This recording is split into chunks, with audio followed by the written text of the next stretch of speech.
The emergency alert blared through Horizon 9's medical wing at precisely 0300 station time. Dr. Emily Harrison was already awake, reviewing charts from her latest batch of exotic pets brought in by the station's more adventurous colonists. The alert's urgent tone made her pause. This wasn't the usual chime of a minor injury or illness. Dr. Harrison to Containment Bay 7, the AI's voice echoed through her office. Class A predator containment protocols in effect. Emily's heart raced as she grabbed her enhanced medical kit. Class A predator meant something big, something dangerous. She'd treated everything from spacefaring parasites to modified Earth creatures, but Class A was reserved for the apex predators of known space. The containment bay's reinforced doors hissed open, revealing her colleague, Dr. Crix, a Centaurian xenobiologist whose crystalline skin flickered with patterns of anxiety.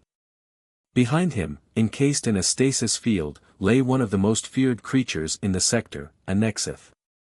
By the stars, Emily breathed, approaching the massive form. The Nexith was easily 4 meters long, its iridescent scales shifting between deep purple and midnight black even in unconsciousness. 6 muscular limbs ended in retractable talons that could slice through reinforced hull plating. But what caught Emily's attention was the creature's breathing, labored, uneven, and accompanied by a whistling sound that suggested internal injury. "This is unprecedented," Crix's translator rendered his crystalline chimes into English. "Nexith do not allow themselves to be captured. They do not survive captivity. This should not be possible." Emily was already scanning the creature with her diagnostic tools. Someone managed it. And they brought it here for a reason. The readings made her frown, multiple internal injuries, signs of severe trauma, and something else. "There's neural damage. Someone or something attacked its central nervous system. We should euthanize it," Crix stated flatly. "Nexith are beyond medical intervention. It is known." Emily shot him a sharp look. "Known by whom? Has anyone ever actually tried to treat one? There is no record of successful treatment. They die or they kill their captors. That is all we know." The Nexitha's breathing hitched, and one of its secondary eyes flickered open, revealing a swirling amber iris. Emily found herself caught in that gaze. There was pain there, yes, but also something else. Intelligence. Awareness. "Lower the stasis field," she ordered, pulling supplies from her kit. "Dr. Harrison, I must protest. This creature is my patient," Emily cut him off. "And I took an oath to help any living being in need of medical care. Lower the field." Crix's crystalline form pulsed with patterns of disapproval, but he complied. The humming of the stasis field died away, leaving only the sound of the Nexitha's labored breathing. Emily approached slowly, her hands visible, her movements deliberate. The Nexitha's primary eyes opened now, all 4 of them fixing on her with that same amber glow.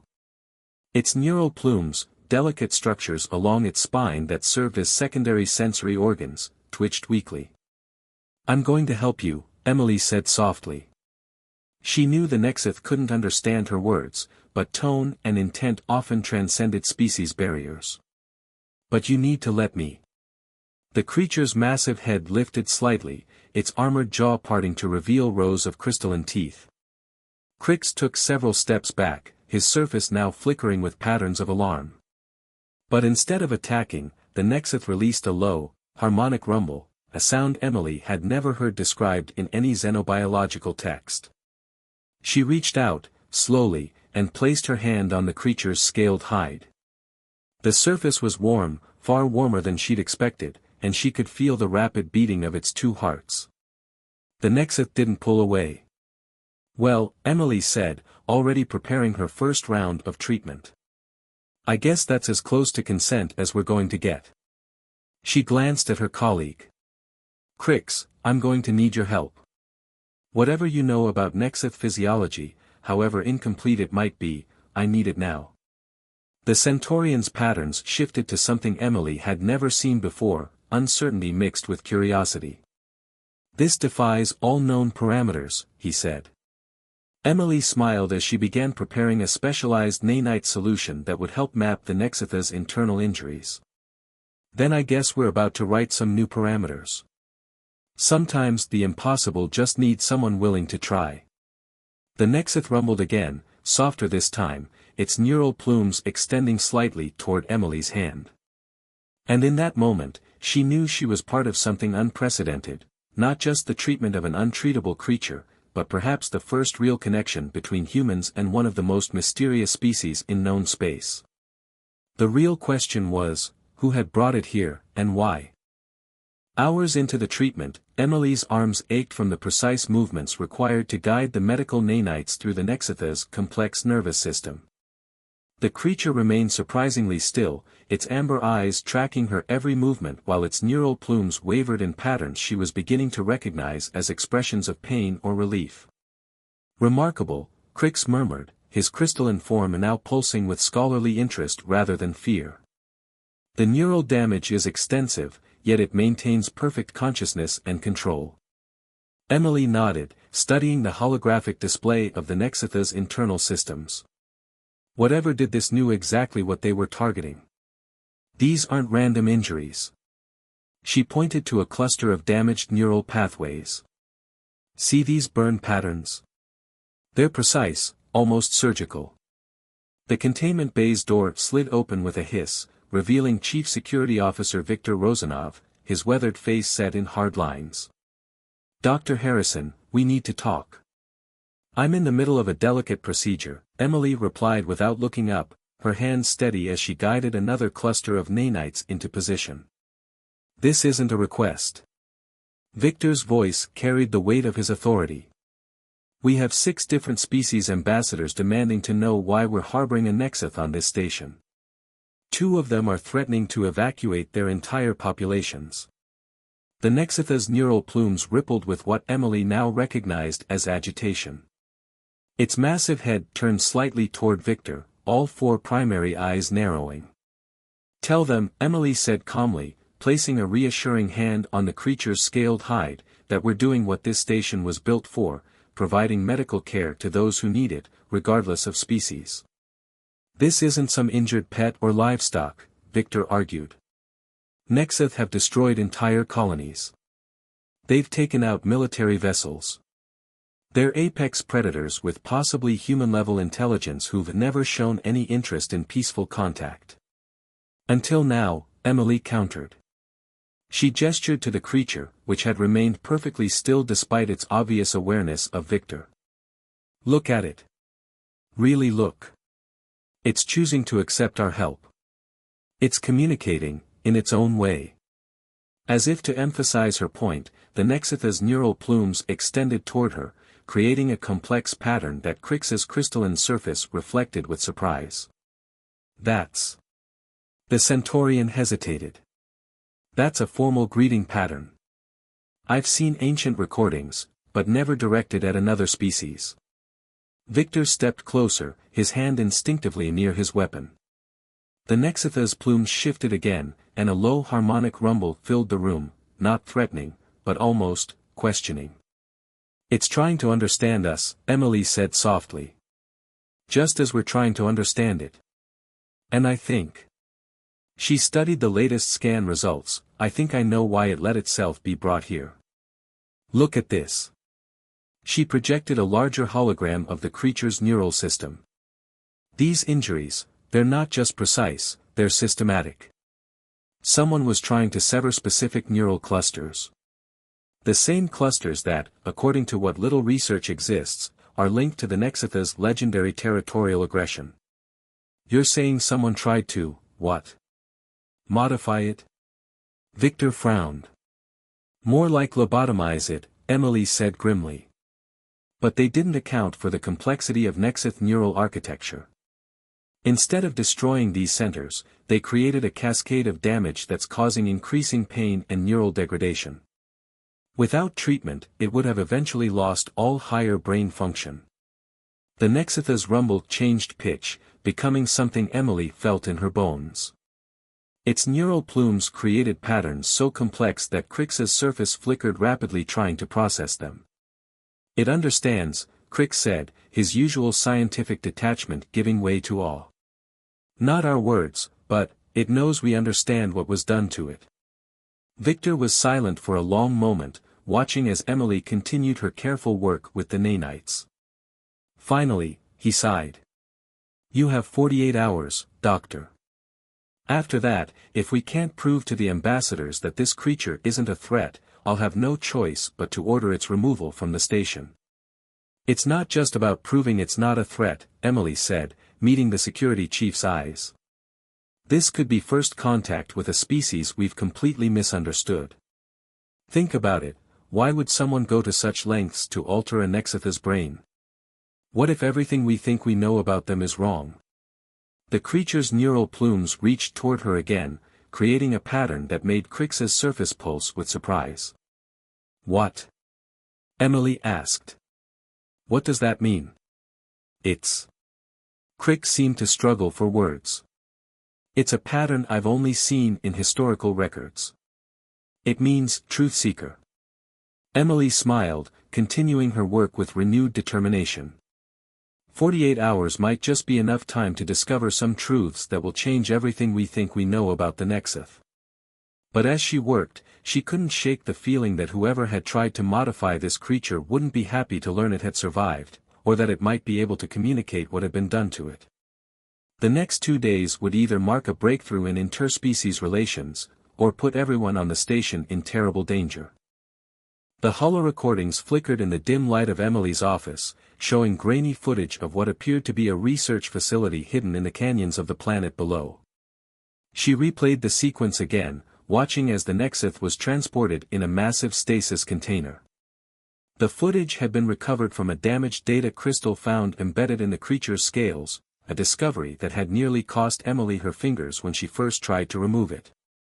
This is highly illegal, Crix stated, his crystalline form dimmed to match the room's low light. The Galactic Council has strict protocols about research facilities on developing worlds. Illegal doesn't begin to cover it, Victor added, his face illuminated by the holographic display. That's a Blackreach Corporation logo. They're supposed to be defunct, shut down 5 years ago for ethical violations in xenobiological research. Emily enhanced a portion of the image, focusing on a figure in a lab coat. Look at the insignia on their uniforms. These aren't just random researchers. They're part of the Cognitive Modification Division. The Nexith, still recovering in the containment bay next door, let out a low harmonic rumble that resonated through the walls. Over the past 24 hours, Emily had begun to recognize different tones in these vocalizations. This one carried notes of distress. It can sense what we're discussing, Crix observed, his surface patterns shifting with scientific curiosity. The neural link between memory and emotional response must be far more sophisticated than we realized. Emily stood, stretching muscles stiff from hours of research. Through the observation window, she could see the massive creature's neural plumes creating complex patterns she now recognized as attempts at communication. They weren't trying to make it less aggressive, she said slowly. They were trying to control it. Victor frowned. Control it? For what purpose? Think about it, Emily moved closer to the window. Nexith are incredibly intelligent, powerful, and according to most sources, impossible to capture or contain. Yet this facility managed it. They weren't trying to lobotomize it, they were attempting to create a weapon. The Nexitha's primary eyes fixed on her through the window, their amber depths seeming to confirm her words. Its neural plumes created a pattern that made Crix's surface flash with alarm. What? Emily asked. What does that pattern mean? It's not a pattern I've seen before, Crix admitted. But the closest approximation would be. Not alone. A chill ran down Emily's spine. There are more, she whispered. This wasn't their only test subject. Victor was already reaching for his communicator when the station's alert system blared to life. Multiple unauthorized entries detected in lower docking bays, the AI announced. Unknown biological signatures detected in sectors 7 through 12. Through the window, the Nexith had risen to its full height, its neural plumes creating patterns so complex that Crix's surface struggled to reflect them. The creature's harmonic rumble changed, becoming something deeper, more urgent. "They're here," Emily realized. Blackreach, they tracked it to the station. "Not just Blackreach," Victor said grimly, looking at his security feed. "They brought their other experiments. We've got multiple Nexith signatures moving through the lower levels." Emily's mind raced. Everything they thought they knew about these creatures had been wrong. They weren't just solitary predators, they were a sophisticated species that humans had grossly misunderstood. And now, someone had turned them into weapons. The injured Nexith pressed one of its massive claws against the containment window, its neural plumes creating a pattern that needed no translation. It was offering to help. "We can't trust it," Victor warned, but Emily was already moving toward the containment bay door. "We don't have a choice," she said, entering her override code. "These creatures aren't our enemy, they never were. But if we don't work together now, Blackreach's experiments are going to tear this station apart." As the door slid open, the Nexith lowered its head to her level, its neural plumes extending in what she now recognized as a gesture of alliance. Its harmonic rumble carried notes she'd never heard before, something almost like human speech. "Doctor," Crix's surface was pulsing with rapid patterns of realization, "I believe it's trying to tell us something about the other subjects. Something about how they were modified." Emily placed her hand on the creature's scaled hide, feeling the warm, vital strength beneath. "Then we better figure it out fast. Because we've got about 10 minutes before this situation goes from bad to catastrophic." The station's lights flickered, and distant sounds of chaos echoed through the corridors. In the next few minutes, Emily knew they would either make history with the first true cooperation between humans and Nexith, or they would become another statistic in the long list of space station disasters. The choice, she realized, wasn't just hers to make, it belonged to every species involved in this unprecedented moment. Alarms blared through Horizon 9's corridors as Emily raced alongside the Nexith, its massive form moving with surprising grace despite its recent injuries. Victor and Crix followed, the security chief's weapon ready and the Centaurian's crystalline surface flickering with rapid calculations. 3 modified Nexith in Sector 8, Victor reported, checking his tactical display. "They're not attacking indiscriminately, they're moving with purpose, heading toward the station's central computer core." The Nexith beside them released a complex series of harmonic tones. Its neural plumes created patterns that made Crix's surface pulse with understanding. "It says the modifications force them to follow specific commands," Crix translated. "The neural alterations create a form of programmed behavior they cannot override." Emily's mind raced. That's why they tried to modify this one the same way. They're building some kind of controlled force. She looked up at their Nexith ally. "Can you communicate with them? Let them know we want to help."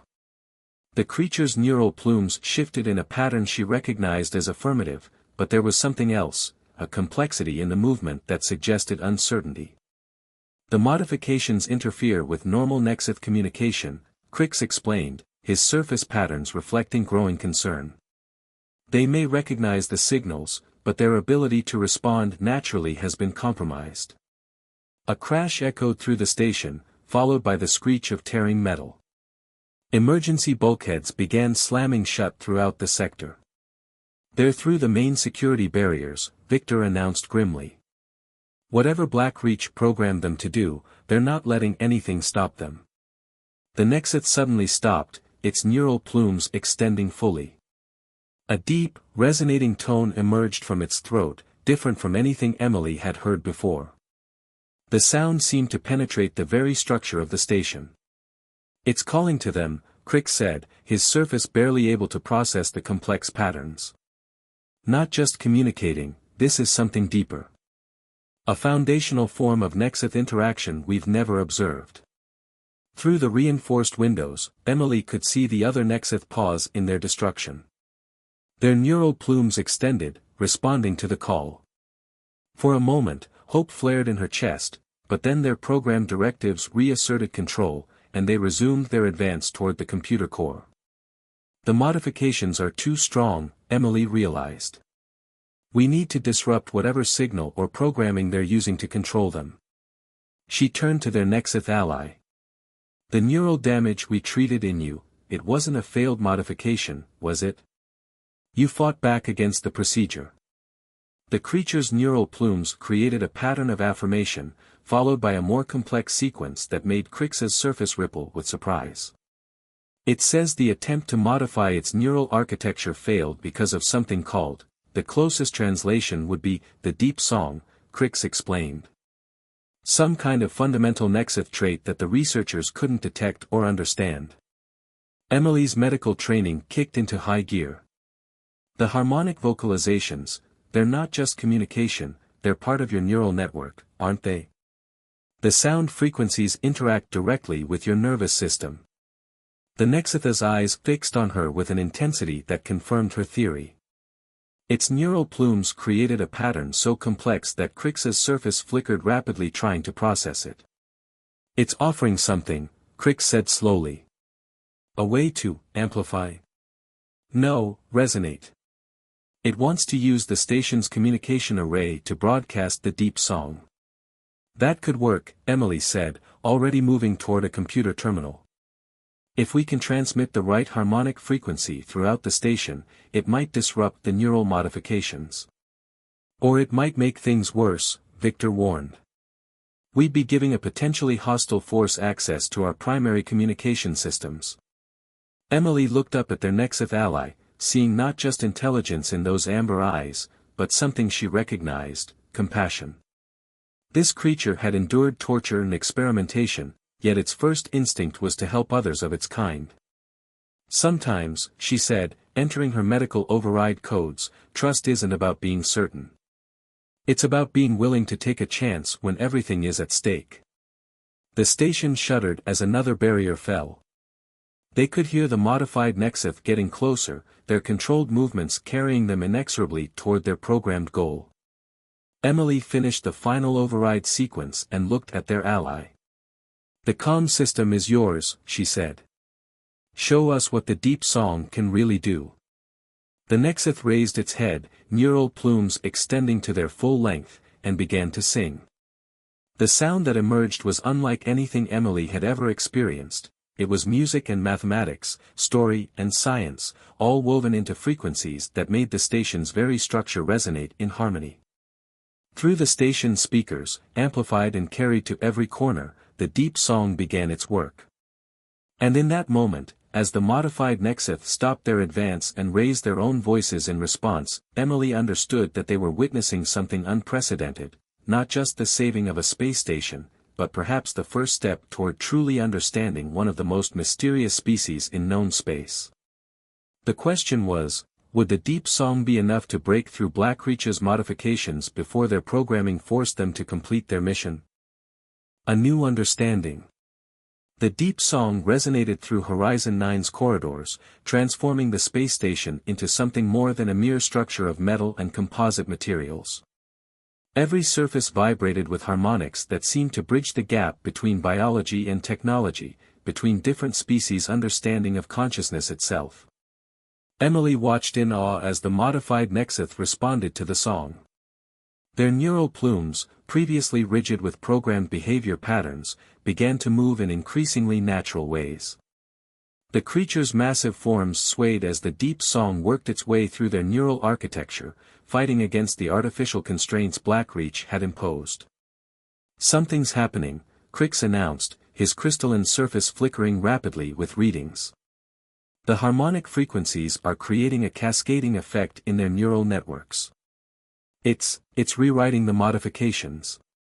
Through the observation windows, Emily could see the other Nexeth struggling, caught between their programmed directives and the fundamental call of their species' deep song.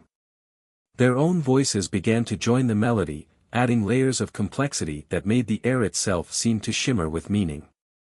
Station security reports Black Reach vessels approaching, Victor said, checking his tactical display. 3 ships, heavily armed. They know we're disrupting their work. The lead Nexus, their original ally, turned its amber eyes to Emily, its neural plumes creating a pattern she now recognized as a request for trust. Without hesitation, she nodded. The creature's song changed, incorporating new frequencies that made Emily's teeth vibrate. The modified Nexus responded immediately, their own voices joining in perfect harmony. The combined resonance was overwhelming, powerful enough to make the station's structural integrity sensors flash warnings. They're not just fighting the modifications, Crix realized, his surface patterns showing excitement. They're sharing memories. The deep song, it's their species' way of preserving and transmitting knowledge. Through the cacophony of alarms and the deep song's resonance, Emily began to understand. The Nexus weren't just communicating, they were healing each other, sharing the truth of what had been done to them, and in doing so, breaking free of their artificial constraints. Black Reach ships are powering weapons, Victor reported grimly. We don't have the defenses to dash. He was cut off by a new sound, a harmony so profound it seemed to reach into the very fabric of space. The freed Nexus had begun a new song, one that carried through the station's communication array and out into space itself. More ships dropping out of FTL, Victor announced, his eyes widening. They're Nexus vessels. Dozens of them. I've never seen anything like this. Emily watched in amazement as sleek, biological-looking ships surrounded the station, their design unlike anything in known space. The Nexus beside her created a pattern with its neural plumes that made Crix's surface pulse with understanding. They say this is their true form of civilization, Crix translated. Not the solitary predators we thought they were, but a species that travels the stars, connected by the deep song. They've been watching us, studying us, trying to understand if we were ready for contact. And Black Reach's experiments forced their hand, Emily concluded. She looked up at their Nexus ally. You didn't just come here for healing, did you? You came here to see if we could understand, if we could learn to listen. The creature's neural plumes created a pattern of affirmation, followed by something more complex. Outside, the Black Reach ships were retreating, their weapon systems powered down in the face of overwhelming Nexus presence. The deep song is more than communication, Crix said, his surface patterns showing wonder. It's their history, their science, their art, all preserved and shared through harmonic resonance. They're offering to teach us. Emily placed her hand on the Nexus's scaled hide, feeling the vibrations of its song through her palm. And we're offering medical knowledge, different perspectives, new ways of understanding life itself. That's what this was all about, wasn't it? Finding a way to bridge the gap between our species. The Nexus's response was both a harmonic tone and a neural pattern, an expression of agreement that transcended the need for translation. Around them, the freed test subjects had begun creating new patterns with their neural plumes, sharing their experiences with Crix, whose surface could barely keep up with the complexity of information being conveyed. The station's ambassadors are demanding explanations, Victor said, but there was a hint of amusement in his voice. I think they're going to need to update their diplomatic protocols. Emily smiled, watching as humans and aliens alike gathered at the observation windows, witnessing the beginning of something unprecedented. The Nexus ships hung in space like living art, their presence a testament to how much humanity still had to learn about the universe and its inhabitants. Sometimes, she said, the best medicine isn't about healing physical wounds. It's about healing misunderstandings, bridging differences, and being willing to listen to songs we never knew existed. The deep song continued to resonate through the station, but now it carried new harmonies, human voices, Centaurian crystalline tones, and dozens of other species adding their own notes to the cosmic melody. In treating one injured creature with compassion rather than fear, they had opened the door to a new era of interspecies cooperation and understanding. As Emily began documenting the medical implications of the deep song's healing properties, she couldn't help but smile. In the end, it wasn't advanced technology or military might that had changed everything, it was the simple choice to treat an injured being with kindness, regardless of its fearsome reputation. The universe, she realized, still had endless songs to teach them. They just had to be willing to listen.